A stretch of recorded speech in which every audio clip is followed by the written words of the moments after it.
What's up, guys? I'm with Derrel Ho-Shing, a fellow Canadian photographer. I will have introduced you before, Derrel, but for the people that don't know you or don't know who you are, can you introduce yourself? Well, it's Derrel. Oh, I Derrel said Ho-Shing. Derrel. Jesus, man, I'm bad. Yeah. I go by both, man. I go by both, but like, I just laugh when people now because I growing up, I went by Derrel like literally my whole life, and it's just probably the last 10 years I started going by Derrel because that's how my name is spelled. It's technically Derrel, so Yeah, it sounds more cool. It sounds more cool. it's different. So. Like I have the bastardized name of Evans, and no one can say it, so I just say Evans. Like screw it, it's fine. Yeah.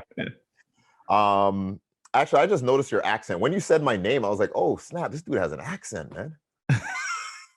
Like I just noticed your accent right when you said that, man. I was like, oh shoot. Yeah, je parle français because it's part of the business, right? Yeah. Yeah, man. Derrel Ho-Shing photography. You know, I specialize in weddings, portraits, off-camera flash. I'm a lighting instructor and a Westcott top pro photographer, man, and based out of Toronto, Canada. And I've been doing this since 2009, man. 2009. So yeah, that's when I started, like October 2009. Oh wow, that's crazy. And I got my first camera. That's where you bought. Is it the moment you start considering yourself seriously, or that's just like the moment that? No, that was I've been an artist pretty much my whole life. You know what I'm saying? Like I used to be good with drawing, got into like graffiti. So I was doing like graffiti, I was doing like cartoon characters and stuff like that. And then I got into like music, started getting into the hip hop, rapping, making beats. And then through that process, you know, when digital cameras came out, I had like a little point and shoot, nothing serious. And because, you know, we're, you know, rapping and stuff, me and my boys. So it's like, yo, we need some pictures for the mixtape covers and stuff. So, you know, I just had like a little point and shoot, and, you know, we'd be out, we'd be like traveling, we'd be in like New York or whatever. And I'll be like, yo, let's get some shots here, you know, get that grimy New York background for like the album cover. And yeah, it was then where I would be like, all right, man, just stand right there. And then I did the rule of thirds, but not knowing it was the rule of thirds. I just knew it just looked better. Like, don't just put the guy in the center. I said, now let me move over to the side. And that just makes it a little more interesting. And that's what my eye told me. That's what my mind told me. I didn't know the technical stuff. And it was mainly because, you know, I needed room for the track listing. So when I'm out there, we're out there shooting, and I'm like, okay, let's just do the shot. And I'm thinking ahead. I'm thinking the final product. Yeah, like, so you're planning for whatever the asset you need. Yeah. And this is before I'm a photographer. This is like 2004, 2005. So I would be like, nah, we stand here, let me just angle it here. And I just have like an empty brick wall. And I was like, yeah, that's where the track listing is going to be, or that's where the text is going to be. Okay. And I'm thinking that beforehand. I'm thinking that like before I even take the shot. And yo, my boys were like, yo, that's dope. Like, so I was like the photographer, not having a clue. Anything, the technical, like I didn't even know what an f-stop, shutter speed.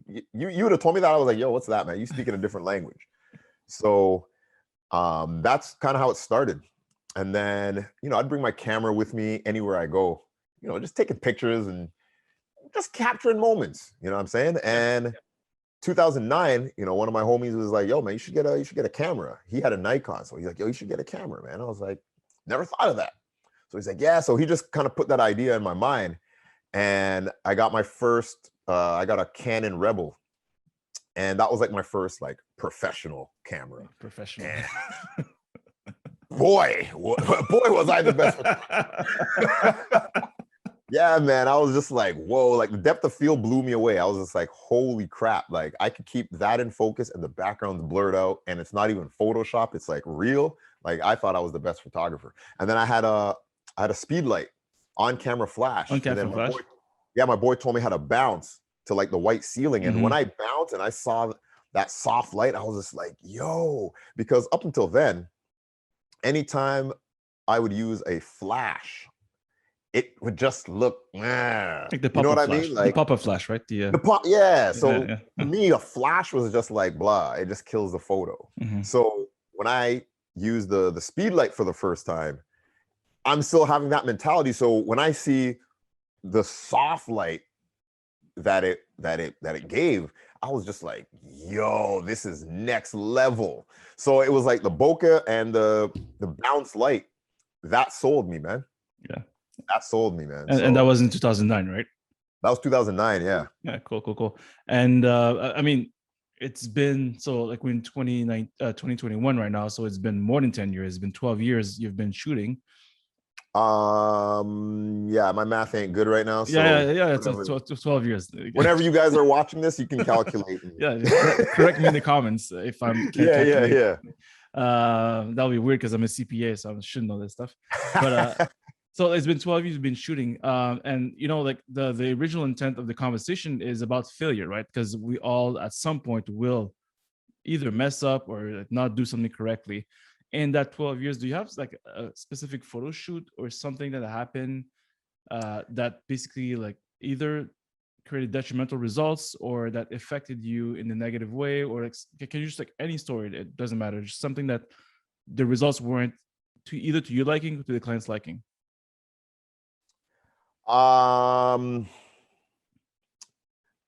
Yeah, I got a few stories. I had a story that I was going to tell. I told this story on the High ISO podcast. Okay. But just to answer your question just right before that, Mm-hmm. an issue where I guess like the client wasn't happy or whatever. Yeah. You get a few of those. You know, I don't want to get into details just No, of course not. No, that's confidential but stuff. it was pretty much the client had some restrictions while we're shooting. Mm-hmm. So the client didn't want to do certain poses, and without doing those, with eliminating those certain poses, eliminates half of the ideas that I got. Yeah. Right. But the client didn't want to, I guess certain poses weren't flattering for the client. So some of my go-to poses weren't flattering for the client. Yeah, the one that you said, it's like a bread and butter, right? You just like hit, and then you're out. Because also, if I want to interject, you did weddings for a while, right? Yeah, since 2010. Yeah, exactly. So okay, so it was at a wedding settings, or it was a wedding. Yeah, it was a wedding. It was a wedding. Okay. Yeah, it was. Client didn't want to do a certain pose, which eliminated literally half of the shots that I wanted. So come the wedding day, and that was for the engagement shoot. So the engagement shoot, cool. We don't do those poses, cool.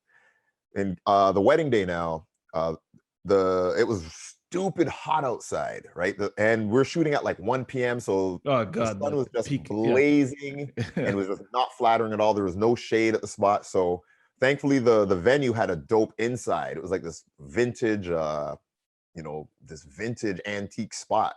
So we had a lot of options to shoot in there, but with the restriction of the poses, it literally just eliminated.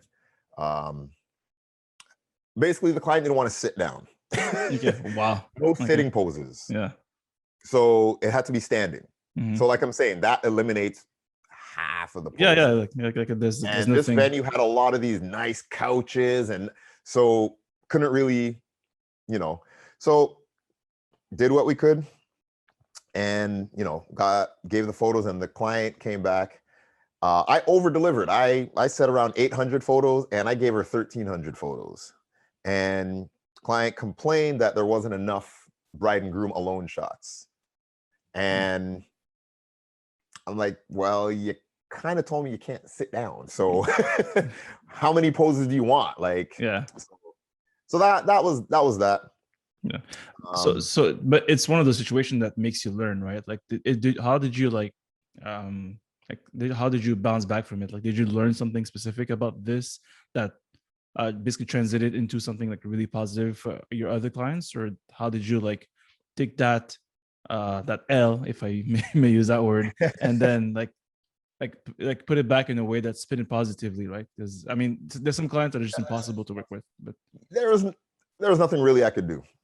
I literally, if I were to rewind, knowing what I know now, if I were to go back in time, I would probably do everything exactly the same. Yeah. So I did what I could. Yeah, and that's sometimes the situations it's out of your control, and that you can't do much more than the impossible, right? So yeah, I don't regret anything. So that's that. So okay, and to go back to your other story, where you had like maybe something that even if you said it on the Rob's podcast, hi, so like just maybe share the same story of a failure or something that didn't go the way you wanted to. It doesn't have to be like a client work, it could be just like a personal shoot or some test, and maybe give that story and see where we can go. Yeah, so this was 2011. Okay. So, oh snap, it's 10 years, man. It was May 2011. And we're in May 2021. Snap. Yo, it's 10 wow. Yeah. Yo, okay, so 10 years ago, man. Whew. We're old. You're old. Yo, man.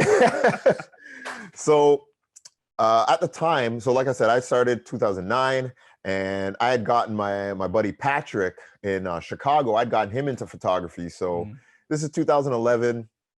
He's been doing about a year now, and at that point we were super passionate, right? I would come to Chicago, and we'd link up and we'd do shoots. He would come to Toronto, we'd link up and do shoots, and we're just like, yo, man, we need to change the locations, change the the environment. So we went to Orlando, and we went there for like a weekend, and we set up like 3 like really dope shoots. So we get to Orlando, and we're shooting with this one girl, this one model. So the model was being real secretive. You know what I mean? It wasn't divulging too much information, right? We didn't have her phone number. We had her work email. That was like the only contact we had with her. Work email. Yeah.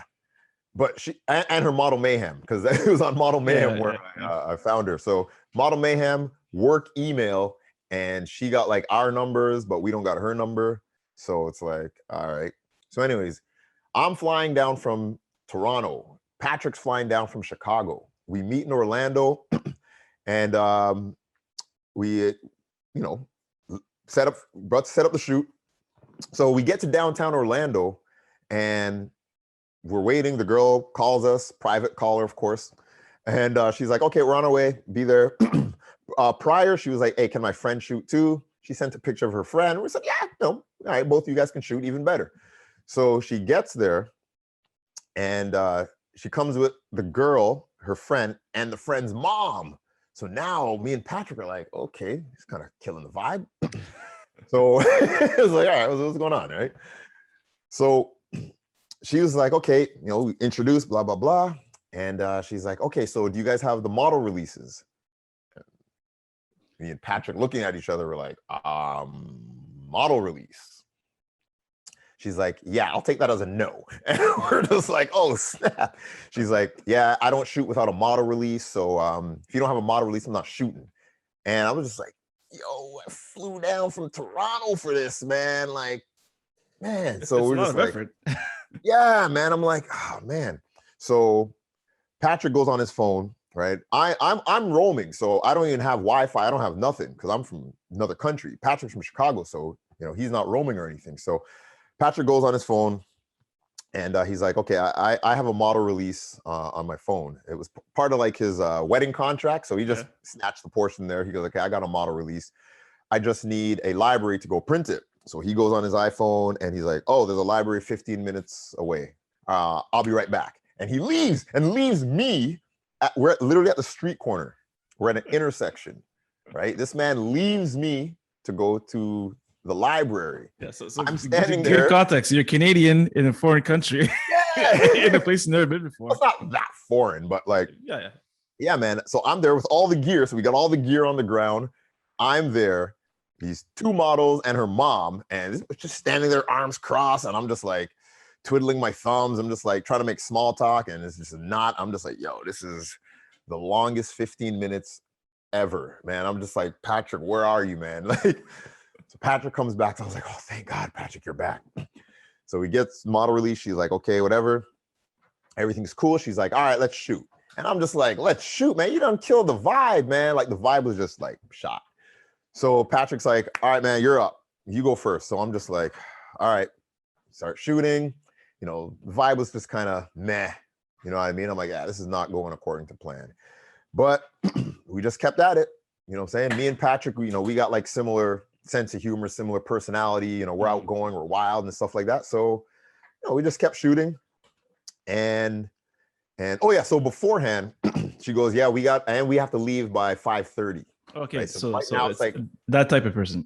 yeah, we got to leave by 5:30, right? It's about 3:30 right now. Yeah. So I was like, okay, 2 hours, 2.5, we can do it. So and we did BTS. I got BTS of it too. It's on my old channel, but you know, it's not even monetized, whatever. So whatever, I'll send you the link. I'll post the link in the description. Post the link. Yeah. This was my first BTS video. My first. Oh. Yeah. So yeah. And it's one of my favorite. Anyways, so she's like, yeah, we got to leave by 5:30, you know, stuff. So I was like, all right, whatever. We start shooting, and gradually started getting better, just gradually. All right. So it gets to a point now where it's like, yo, hold up a second, we're having fun, you know, they're starting to smile a little, you know, and and the mom was like ultra helpful, like one of the best assistants. Like she just took care of everything, you know what I mean? Like we didn't have to worry about nothing. She watched the lights, she watched all the gear, like it was really cool, right? And they were just having fun. And we were just having fun. We're in Orlando. We got palm trees. We got sunsets. We got off-camera flash. We rented a whole bunch of gear too, man. We had the it was the Alien B. We had remember the original Vagabond, like the orange one? The bad one. Yeah, we had that bad boy. Yeah. Yeah, we rented it from a local spot. So we had that. We had beauty dishes. We had, oh man, we rented the 85 1.2 L lens from man. Canon. We rented like mad stuff. Yeah. So yeah, things are going great, having a great time. The shots are coming on amazing. You know, look at my watch. I was like, oh, it's 5:30. No, we're good. So that's why I knew it was BS from the jump, man. Like that whole we got to stop at 5:30. That was just BS. That was kind of like a safety net. I was like, okay, if it goes bad, then boom. Yeah, I have a limit. Yeah. So that's what it was. And then when 5:30 came, she was like, "Now we can keep going." So you know, we knew it was BS. So we shot right till sundown, man. It was like nighttime. It was probably about like 8:30, 9 o'clock. Shot till then. And it was funny because once they called at the beginning of the shoot, we're just like, oh, where'd you park? We'll come meet you. And she wouldn't tell us where she parked. So it's like she didn't want, we couldn't get her phone number. We couldn't know where she parked. It was just real secretive. At the end of the shoot, we walked them back to their car. You know, she gave us her number and all that stuff. She was like, you guys, next time you guys are in Orlando, we got to shoot again. And everything was like crazy. And the shoot just went well. And then fast forward to 2017, she gets engaged, she gets married. And who does she call to shoot the wedding? You guessed it. Yeah. Your boy. Yeah. So flew down to Orlando, shot that wedding, and yo, man, the rest is history, man. Yeah, that's good. And from what I get from the story, right?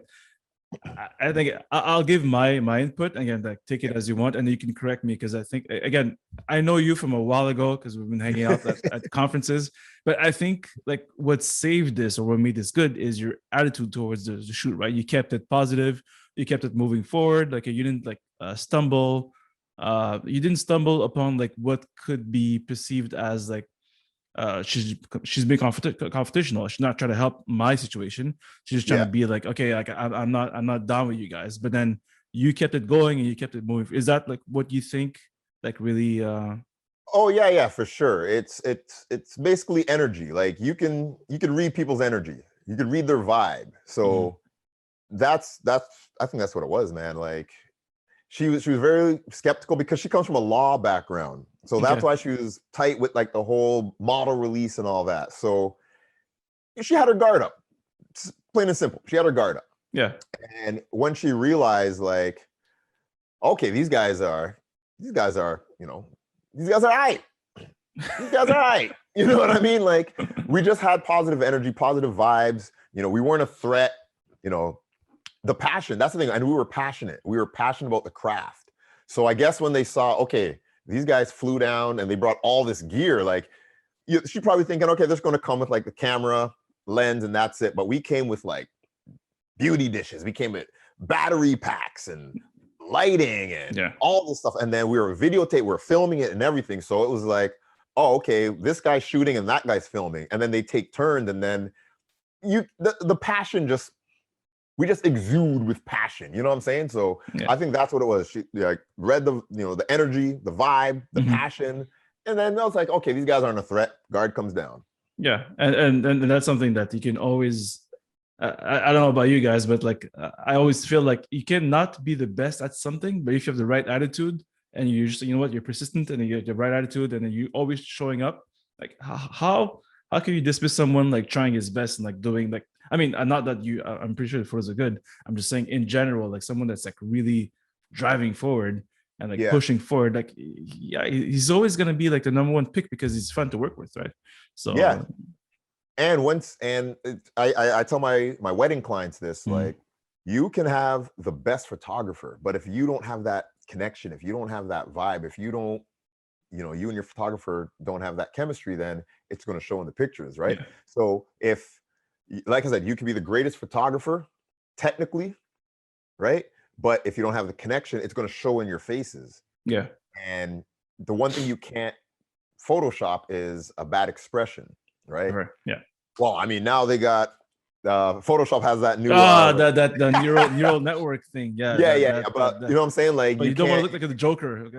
Yeah, exactly, right? So I tell them, like, I can get rid of a zit, I can make you thinner, I can make you bigger, I can do whatever, but if you have a bad expression, I can't fix that. So the best photographer that you have no connection with versus the decent photographer that you have an amazing connection with, you're going to get better photos with the one you have the better connection with, because it's going to show in your face. Yeah, especially photos of yourself that you like, because you look like you're enjoying yourself. Like, I mean, especially wedding photos, wedding photos. Like, you need your best expressions to come out. This is your special day. So that's, you know, and for me, you know what, it's people's special day, so the energy level is already high. Yeah.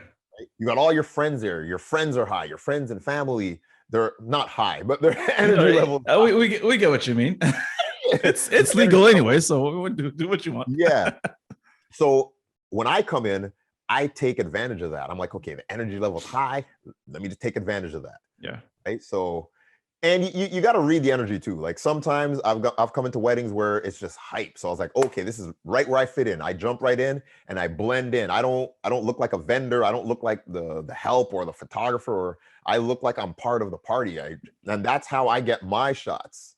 And that's how, you know, the bridal party, the bride and groom, like, they feel comfortable. And now they feel like, oh, this is like one of us. Okay. And then that's how I get the best expressions, man. Yeah. But then I've been in weddings where the vibe is just dead. It's quiet. It's just low.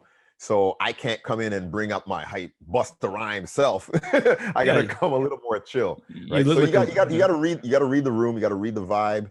You know, I call it, you know, check the temperature, and you got to go with it. Cool. And so basically that's how you fix that specific situation, is like, again, good attitude, keeping at it, and then showing professionalism all the way through. And it's crazy because I'm not sure in which order I'll post this, but Francisco had a similar story, right? Of like of his stumble, that the way he recuperated is just like, okay, like let's not like take the situation as it is, but let's try to fix it with, you know what, some good attitude, and trying to find solutions that are like just like saying like flat out like this doesn't work, like they call it a day and then go home, right? It's just it's always the and like. And then you said she booked you afterwards for her own wedding. She flew you down from Toronto to Orlando. Was it the same vibe, or it was completely different? Oh, no, the same vibe. Like, after that shoot, like, the vibe was up here, and then it's been like that ever since. So when I came down, it was great. And the other girl, she was in the wedding as well. So, and her mom was there, so everything was cool. You know, I got to meet, you know, her husband. Both of them are married now, so, you know, I got to meet their husbands and everything. It was all cool. It was all cool. And the bridal party was awesome. They asked how we met, so I told them the story, and like everybody like laughed. So it was really good, man. Awesome. And did that story or that situation with like her having her guard up, did it help you in any of the shoots that you had like afterwards, like any of the other couples or anything like that? Oh yeah. I don't know if it, like, I wouldn't say that I was thinking of that shoot when I was in that situation again. It was just, it's about reading people. You got to know how to read people. So, like, okay, I'm I'm a comedian, not a professional comedian, but I'm, you know, but I like, know you. Yes, yes, yes, you are. yeah, I'm not a professional comedian, but I'm a comedian. I'm like, you know, the class clown, you know, I make everyone laugh and everything like that. Mhm. And I like stand-up comedy, so I pay attention to stand-up comedy. I like learning, you know, behind the scenes stand-up comedy. Yeah. So it's about reading people. So I can make a joke and I'm watching for reactions. And if I get like a really good reaction, like they're laughing their head off, all right, Yeah. cool, keep it going. You But have then it. if it Yeah. was like, haha, yeah, then I was like, okay, you know. So as a comedian, you have to know how to read the crowd. So it's like, okay, I say this and they don't really take it too well. Okay. So I pay attention to that. So it's the same when I'm shooting. Like, you got to read off the vibe. So I saw her vibe was like, okay. I take it like, okay, I'm on stage, which I've never been on stage, but like I take it like I'm telling a joke and what's the reaction? So if the reaction is like really good, then I was like, all right, cool, let's go. But then if it's like, then I was like, okay, that didn't work. Now I'm alert. I'm aware that they might have their guard up. So now that I'm aware, so I was like, okay, if they got their guard up, I gotta walk this way. Mhm. You know what I mean? So if their guard's down, then I was like, okay, I don't need to walk that way. I can just go straight right there. So Yeah. that's pretty much what it is. So I guess when I sense that the vibe isn't there, then it's like, okay, I got to maneuver a certain way in order to bring the vibe to where I want it to be. Cool. So basically, it comes down to just adapting to whatever situation you're facing. You just got to adapt, man. You just got to adapt. Yeah. So it's same thing. Photography, I think, it's the same. Is if something breaks, a piece of equipment is not functioning properly, or something that you just adapt till you find a solution instead of like. Oh again, yeah, that happens a lot, man. That Yeah. happens a lot, man. Like, You have a story about that? yeah, I had a shoot and I was going to do a certain look, but I had forgot. I was going to do a three light. No, I was going to do a 4 light setup. That's I heavy. was going to do like four. Yeah, I was gonna do like a 3 or 4 light setup. So I had my two Westcott FJ 400s, and then I had my FJ 200 and the FJ 80. So I was going to do like a 3 light setup, whatever. And what happened was I get there and I charged the batteries for the 200 and the FJ 80, but I forgot to put it in. So now I'm like, crap. So now I'm restricted to 2 lights. So I said, okay, that's not too bad. At least I could still do something. But I had a cool idea, but I couldn't do it because I just didn't have the. But yeah, I still made it work. I had to think on my feet and just, you know, other times where maybe I forget a lens or one little piece, one little adapter, one little screw or whatever, you forget that, and it just, you know, so many things can't work without that. Yeah, there was, I'm trying to think offhand, but just when you forget one piece of equipment and now it just screws everything up, where I was going to do off-camera flash, and now I just got to do natural light. Like stuff like that's happened. Or I forget like my S bracket, so now it's like I can't use my softbox, and so yeah, stuff like that. One time, yes, I did forget my softbox or something, so I had to bounce the light off the ceiling.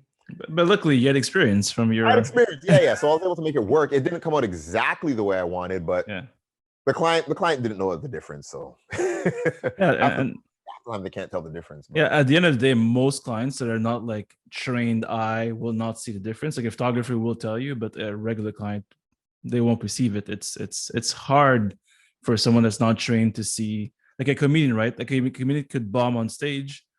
Like a regular person would still laugh at their jokes, but like laugh at the joke, yeah. But the comedian would say like, "Oh yeah, that set was horrible." So yeah, right. I kind of get you.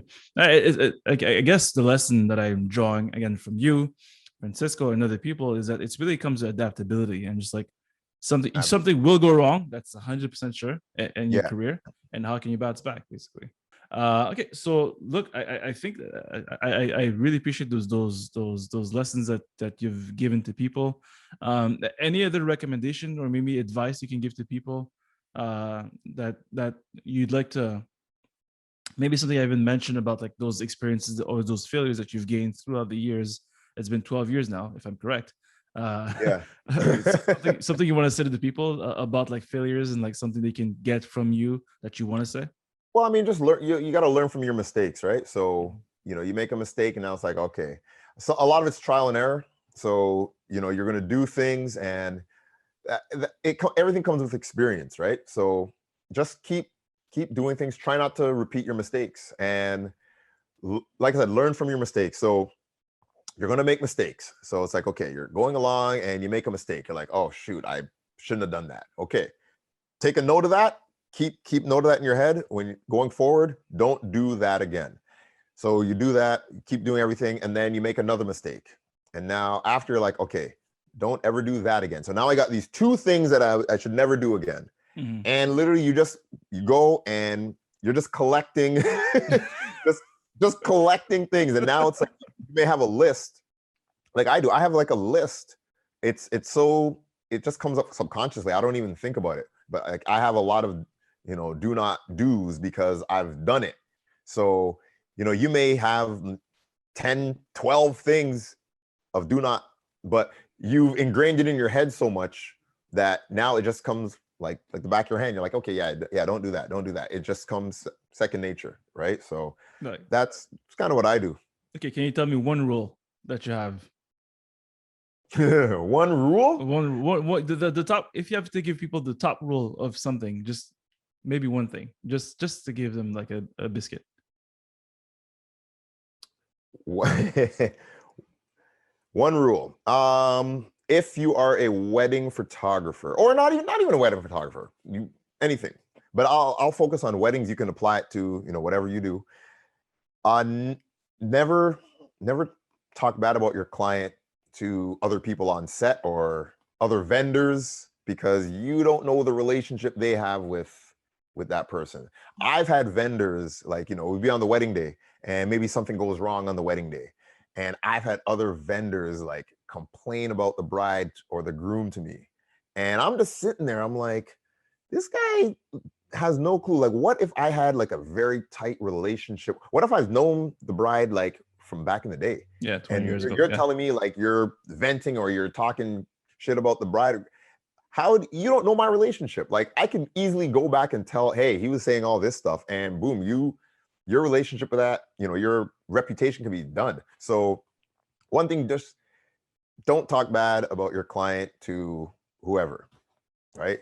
Unless it's like your homie or your group chat or whatever. Even then, you got to be careful with that. But yeah, don't talk bad about your clients to other vendors, other people on set, or anything like that. Just because you don't know the relationship that they have, man. Yeah, I think it's a good rule. It's a good rule to have for just you can be honest, but don't be too honest with some people that you don't know specifically. Yeah, it's good, awesome. Well, I want to thank you again. I want to commend you for like going forward, because it's not a lot of photographers that have the courage and the guts so to like share their like bad stories, right? Like how they overcame some issues that they had on the photo shoot. So with that, it's a moment to plug. How can people find you? Find me on Instagram at Derrel Ho-Shing Portraits. You can also find me on Instagram at Derrel Ho-Shing.